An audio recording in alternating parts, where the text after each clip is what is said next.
बिस्मिल्लाहिर्रहमानिर्रहीम।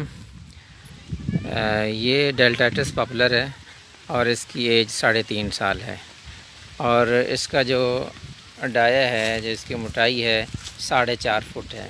ठीक है, ये तकरीबन सारे एक जैसे ही हैं।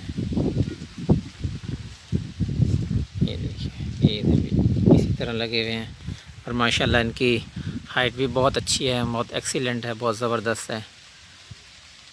इसी तरह को लगभग ये 400 के करीब पौधे लगे हुए हैं यहाँ पे।